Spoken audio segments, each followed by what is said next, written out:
Hello. Om Shanti.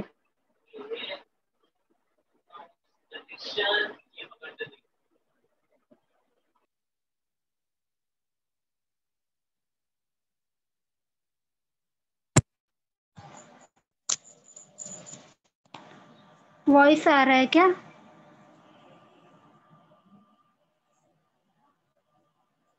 Om Shanti, voice आ रहा है?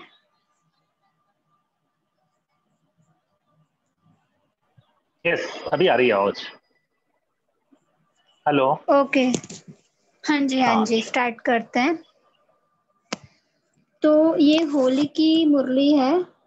पहले हमने एक बार किया है इसका, तो जहाँ से रुकी थी वहां से स्टार्ट करेंगे। होली के शुभ अवसर पर 4 मार्च की ये वाणी है। तो इसमें बाबा ने मेन तो होली का बताया था कि जलाना है, जलाना पुराने संस्कार, मिटाना है पुरानी आदतों को, रंगना मतलब परमात्मा के प्यार में रंगना है, और श्रृंगारना है। श्रृंगारना मतलब हमको दिव्य गुणों से और बाबा की शक्तियों से खुद को श्रृंगारना है। तो आगे बाबा ने कहा था कि हमारी आत्मा में, जो भ्रिकुटी में, तो मस्तक में जो चमकता हुआ सितारा है, वो लोगों को ऐसे फील होना चाहिए ये जैसे बल्ब है, इससे हमें रोशनी मिल रही है। ये बाबा ने इसमें कहा था। और दूसरा बाबा ने कहा था कि हमको सबसे ज्यादा थकावट किससे होती है? व्यर्थ संकल्पों से। और बाबा ने कहा था कि आपको, मतलब अगर आप सेवा करते हैं, किसी और के कहने से अगर आप सेवा करते हैं, तो किसी और के कहने से सेवा की तो हमको उसका आधा फल मिलेगा, और हमको जिसने सेवा बताई है उसको आधा फल मिलेगा। तो इससे अच्छा है कि आप अपने आप सामने से किसी से पूछ करके सेवा करो जिम्मेवारी से, तो आपको पूरा फल मिलेगा। इसलिए बाबा बोल रहे कि भाईवार मतलब साझीदार में बंटवारा हो जाता है ना, तो किसी के कहने से नहीं, हम सामने से किसी को ऑफर करें कि हम ये सेवा करना चाहते, तो आपको पूरा फल मिलेगा। तो इसमें बाबा बोल रहे थे कल, मतलब ये पहले लास्ट जो चली थी मुरली, उसमें बाबा ने कहा था कि कहाँ कहाँ क्या करना है मालिक बन करके। देखो इसमें फिर से हम थोड़ा रिवाइज करते हैं। बाबा ने कहा था अ, दुकान में अगर तो भाईवार हो तो बंटवारा हो जाता है ना, एक है तो वह मालिक हो रहता है, अगर एक है तो वो मालिक होकर रहता है।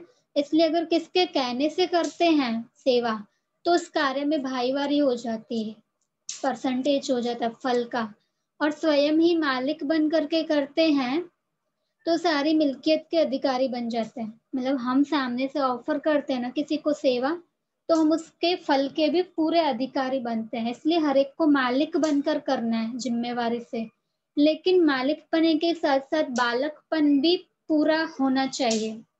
जैसे कोई नियमित टीचर है सेंटर की, तो हम उसको बोले कि दीदी मैं ये सेवा करना चाहता हूँ, क्या मैं कर सकता हूँ? तो हमने उसको ऑफर किया, तो हमने मालिक बन करके ऑफर किया, तो पूरा फल तो मिलेगा। लेकिन पहले हमने मालिक बन करके ऑफर किया, फिर दीदी ने हमें हाँ बोला, तो उसने मालिक बन करके हमें उसको करने की परमिशन दी। तो फिर हम बच्चे बन करके उसको पूरी सेवा करें।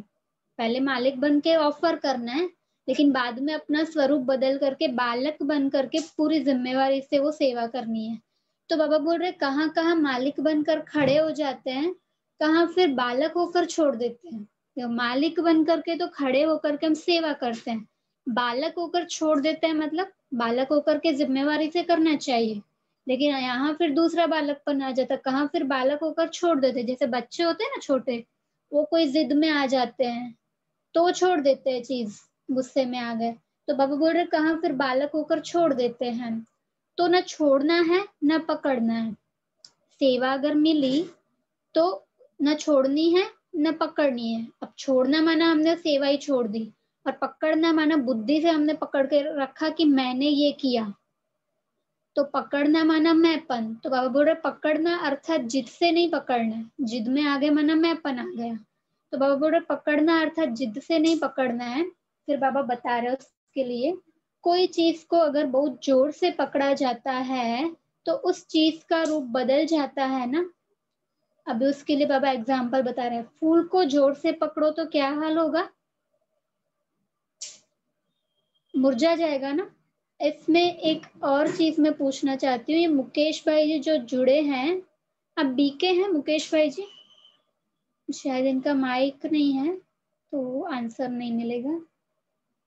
तो बाबा बोल रहे फूल को जोर से पकड़ो तो क्या हाल होगा, बाबा ने तो नहीं बताया लेकिन हम जानते मुरझा जाएगा।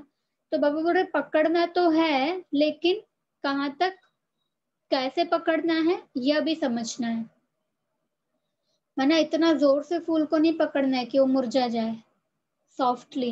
तो बाबा बोल रहे कहाँ तक कैसे पकड़ना है यह भी समझना है, मतलब सेवा को पकड़ के नहीं करना है कि मैं कर रही हूँ, उसको बाबा करा रहा है ये समझ करके करना है।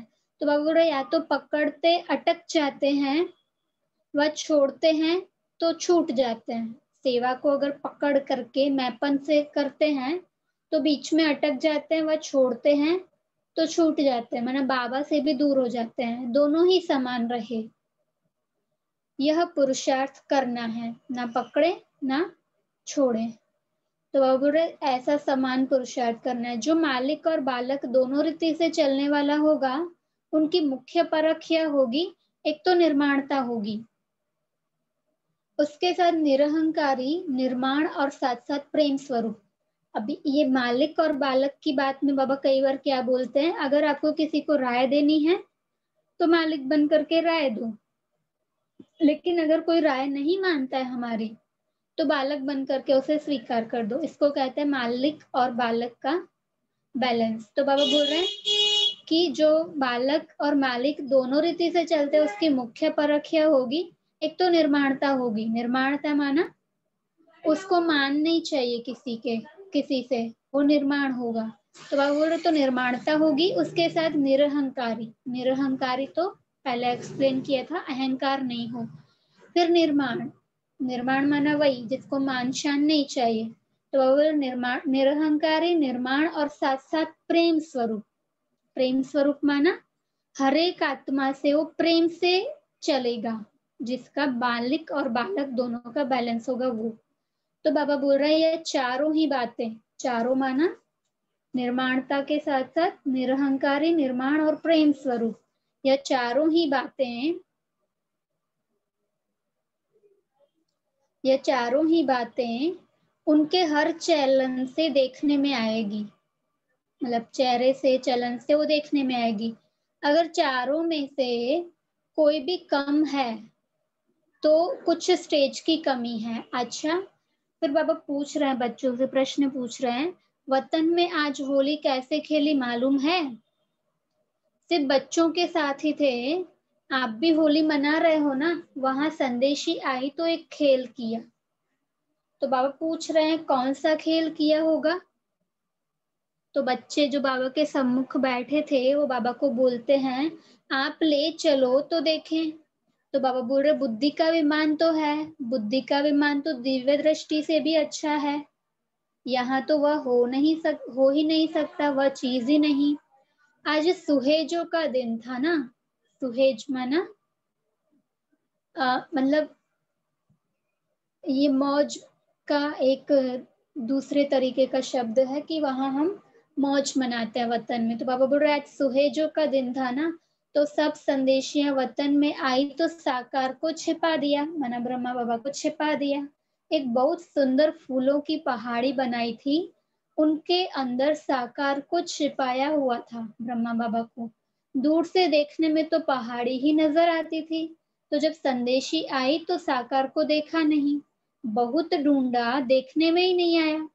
फिर अचानक ही जैसे छिपने का खेल करते हैं ना, ऐसा खेल देखा, फूलों के बीच साकार बैठा हुआ नजर आया। वह सीन बड़ी अच्छी थी। फिर बाबा बता रहे हैं फिर अव्यक्त बाप दादा हर एक को अमृत पिलाकर भोग दे रहे थे, और एक एक से मुलाकात भी कर रहे थे। आप सेंटर पे गए होंगे तो कभी देखा होगा थर्सडे को वहां भोग देते हैं, तो बाबा बोल रहे हैं कि हर एक को अमृत पिलाकर भोग दे रहे थे और एक एक से मुलाकात भी कर रहे थे। खास म्यूजियम वालों को डायरेक्शन दे रहे थे कि अव्यक्ति आकर्षण से म्यूजियम ऐसा बनाओ जो कोई भी अंदर आए तो कोई भी अंदर आए देखे तो एकदम आकर्षित हो जाए।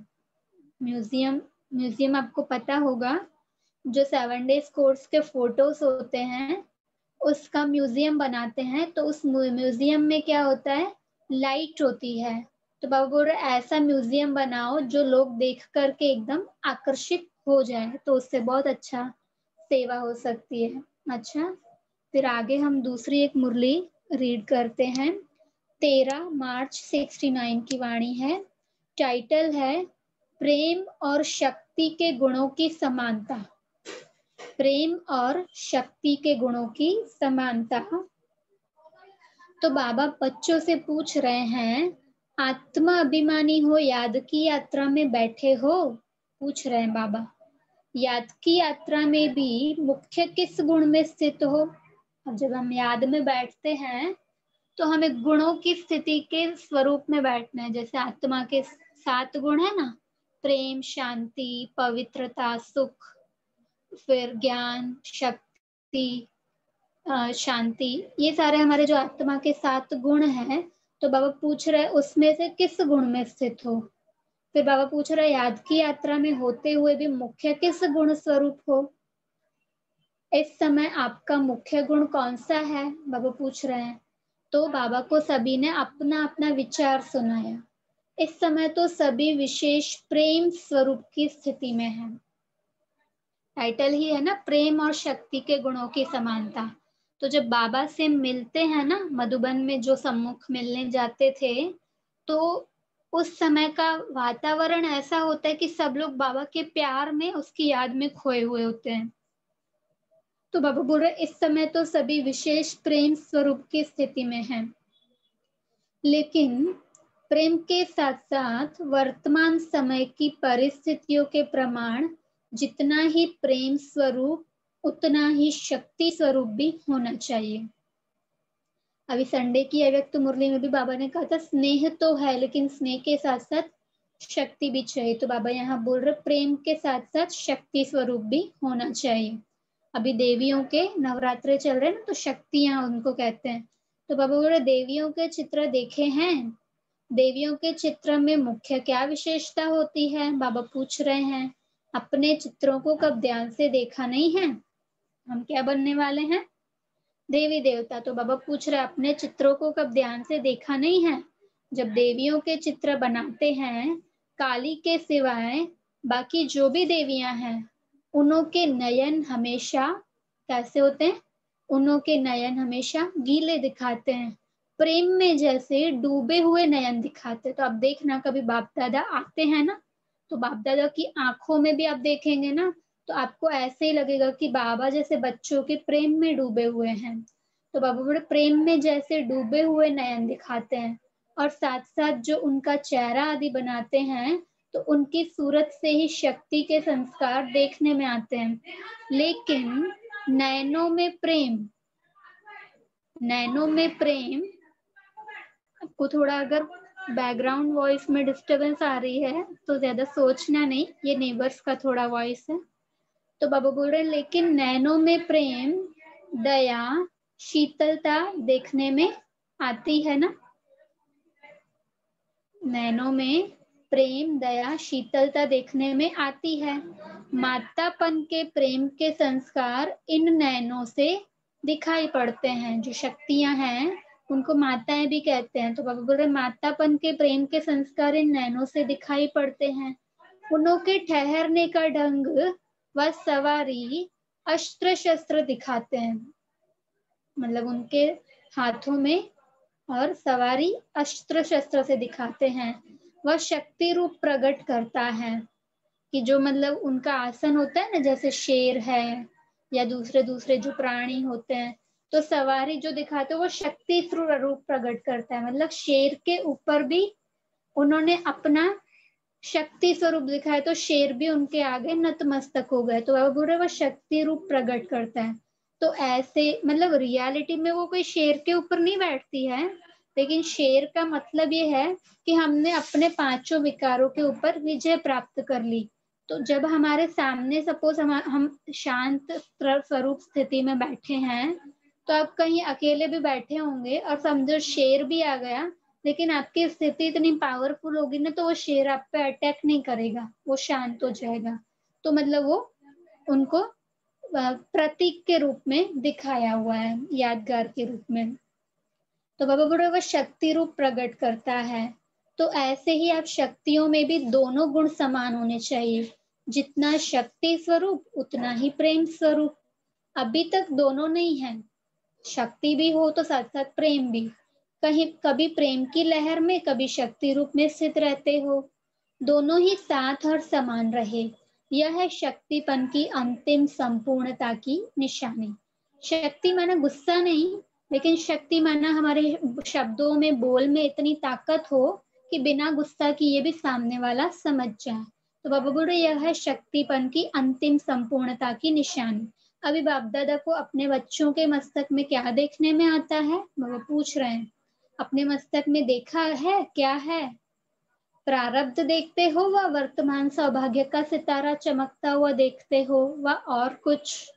प्रारब्ध माना खुद को देवी देवता स्वरूप में देखते हैं, या वर्तमान जो ब्राह्मण स्वरूप का सौभाग्य है वो देखते हैं, या और कुछ?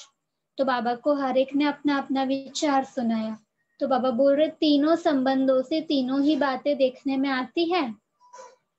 तीनों माना भूतकाल जो देवी देवता का था, फिर बीच में हम क्या बन गए, पुजारी बन गए, फिर अभी क्या है, ब्राह्मण। तो बाबा बोल रहे इसलिए आपको त्रिशूल सौगात भेजी थी। तीनों ही सितारे दिखाई दे रहे थे। एक तो भविष्य का, देखो वो तीन चीजें मैंने जो सुना है उससे थोड़ा अलग है। बाबा बोल रहे हैं एक तो भविष्य का, भविष्य माना मैं देवी देवता बनने वाली हूँ। दूसरा वर्तमान सौभाग्य का कि मैं ब्राह्मण, भगवान मतलब भगवान से डायरेक्ट कनेक्टेड।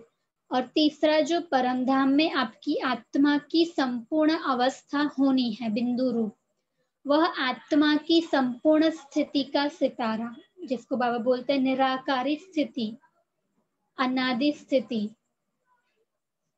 और फिर मतलब भविष्य का जो है वो आदि स्वरूप, और फिर ब्राह्मण जो है उसको मध्य का बोलते हैं। तो बाबा बोल रहे वो आत्मा की संपूर्ण स्थिति का सितारा। तीनों ही सितारे दिखाई पड़ते हैं, इन तीनों सितारों को देखते रहना। कभी कभी सितारों के बीच बादल आ जाते हैं, कभी कभी सितारे जगह भी बदली करते हैं, कभी टूट भी पड़ते हैं। यहाँ भी ये सब आपने सुना होगा लौकिक में कि सितारे टूट भी पड़ते हैं। तो बाबा बोल रहे हैं यहाँ भी, यहाँ क्या होता है, यहाँ भी ऐसे जगह भी बदली करते हैं। जगह बदली करते हैं माना आत्मा की स्थिति बदलती रहती है ना, तो ऐसे यहाँ भी जगह भी बदली करते हैं। कभी टूट भी पड़ते हैं, टूट भी पड़ते माना बाबा का हाथ छोड़ करके चले जाते हैं। कभी देखो तो बहुत ऊपर, माना स्थिति हमारी फरिश्ते की मुआफिक ऊपर उड़ती रहती है। कभी देखो तो बीच में, माना ब्राह्मण बन करके नशे में रहता है। कभी देखो तो उससे भी नीचे, जैसे शूद्रपन के संस्कार आ जाते हैं, गुस्सा करना, ये सब। तो बाबा बोल रहे जगह भी अभी बदली नहीं करनी चाहिए। संपूर्ण बनना है तो जगह भी अभी बदली नहीं करनी चाहिए, मैंने हमेशा नशे में रहना चाहिए कि मैं फरिश्ता। अगर बदली करो तो आगे बढ़ो, नीचे नहीं उतरो, फरिश्ते से नीचे नहीं उतरो। अविनाशी संपूर्ण स्थिति में सदैव चढ़ते रहो, ऐसा सितारा बनना है। टूटने की तो यहाँ बात ही नहीं, सभी अच्छे पुरुषार्थी बैठे हुए हैं। बाकी जगह बदली की आदत को मिटाना है। बाबा पूछ रहा है अभी कुमारियों की रिजल्ट कैसी है, आप अपनी रिजल्ट क्या समझती हो, विशेष किस बात में उन्नति समझती हो? बाबा पूछ रहे हैं बच्चों से प्रश्न। तो हर एक ने बाबा को अपना सुनाया। याद की यात्रा में कमी है, बाबा बोल रहे हैं याद की यात्रा में कमी है, इसलिए इतनी महसूसता नहीं होती। अमृत वेले याद का इतना अनुभव नहीं होता है। इसलिए जैसे साकार में यहाँ बाहर खुली हवा में सैर भी कराते थे, अमृत वेले लक्ष्य भी देते थे, योग का अनुभव भी कराते थे, लक्ष्य देते थे कि आपको इस स्थिति में स्थित होना है, फरिश्ता स्वरूप में या परम धाम में या विश्व के ग्लोब पे। तो बाबा बोल रहे योग का अनुभव भी कराते थे। इसी रीति जो कुमारियों के निमित्त टीचर्स हैं, वह उन्हों को आधा घंटा एकांत में सैर करावे, है ना। बाबा का फोकस क्या है कि सिर्फ बैठ करके योग नहीं करना है, लेकिन हमारे घर पे जो टेरेस है या बालकनी है या घर के बाहर थोड़ा वॉक करते हुए भी एकांत में सैर करना है, बाबा को याद करते करते। तो नींद भी भाग जाएगी और हमको चलते फिरते याद का अभ्यास हो जाएगा। तो बाबा बोल रहे हैं निमित्त टीचर्स है वह उन्हों को आधा घंटा एकांत में सैर करावे। पहले तो लॉकडाउन में नहीं जाने देते थे ना, अभी तो फिर भी बाहर तो जा सकते हैं। तो बाबा बोल रहे हैं ऐसे भी योग करना चाहिए। जैसे शुरू में तुम अलग अलग जाकर बैठते थे सागर के किनारे, कोई कहाँ जाकर बैठते थे, पहाड़ियों पे भी बैठते थे, कोई छत पे बैठते थे। तो बाबा बोल रहे ऐसी प्रैक्टिस कराओ। छतें तो यहाँ बहुत बड़ी बड़ी है। फिर शाम के समय भी 7 से 7:30 तक यह समय विशेष अच्छा होता है। अभी तो बाबा 7 से 7:30 बोल रहे, वैसे 6:30 से 7:30 बहुत अच्छा समय होता है, क्योंकि वहां उस समय लोग भक्ति और पूजा ये सब करते हैं ना, तो वातावरण बहुत अच्छा होता है। तो बाबा बोल रहे शाम के समय भी 7 से 7:30 तक यह समय विशेष अच्छा होता है। जैसे अमृत वेले का सतोगुणी टाइम होता है, वैसे शाम का टाइम भी सतोगुणी है। भाई जी आप सिर्फ ये पॉइंट नोट करना और फिर मुझे थोड़ा याद दिलाना बाद में। जी बताएं। तो हाँ, बाबा बोल रहे हैं शाम के समय भी 7 से 7:30 तक यह समय विशेष अच्छा होता है। अभी नहीं, भले आप मुझे बाद में याद कराना सिर्फ। तो बाबा बोल रहे जैसे अमृत वेले का सतोगुणी टाइम होता है, उस समय कोई पाप कर्म नहीं होते हैं, वैसे ये शाम का टाइम भी सतोगुणी है। सैर पर भी इसी टाइम निकलते हैं। उसी समय संगठन में योग कराओ और बीच बीच में, मतलब जैसे शाम को 7 से 7:30 भी वॉक करते हुए हम योग कर सकते हैं। तो बाबा बोल रहे सैर पर भी इसी टाइम निकल सकते हैं। उसी समय संगठन में योग कराओ और बीच बीच में अव्यक्ति रूप से बोलते रहो। कोई का बुद्धि योग यहाँ वहां होगा तो फिर अटेंशन खींचेगा। इसका आप चाहे तो स्क्रीनशॉट भी ले सकते हैं।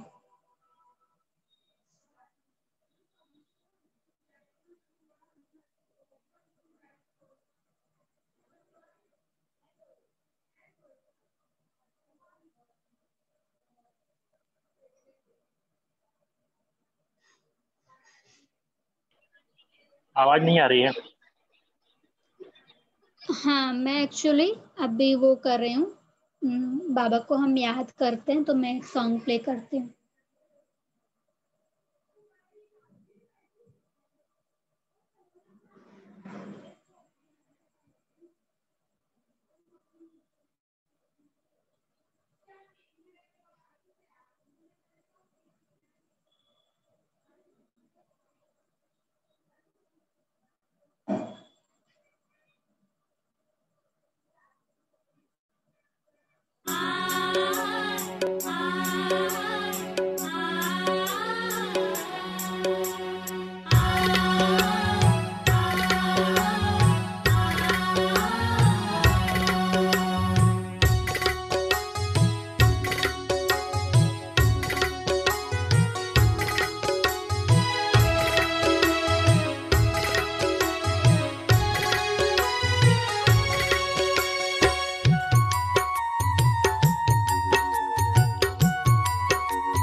ओम शांति। जी ओम शांति। तो अभी यहाँ पे मीटिंग एंड करते हैं। कल से हमको एक बहुत अच्छी बात है कि हमको दूसरा एक आईडी मिल रहा है जूम का परचेस वाला। जी तो उसमें अगर हम चाहें तो फिर मतलब ज़्यादा लंबा नहीं, लेकिन आप लास्ट में पॉइंट्स शेयर कर सकते हैं, तो उसमें टाइम लिमिट नहीं रहेगा। तो हम 8:55 को कल से ज्वाइन करेंगे। फिर 9:30 को ऐसे हम 9:30 to 9:33 मेडिटेशन करेंगे।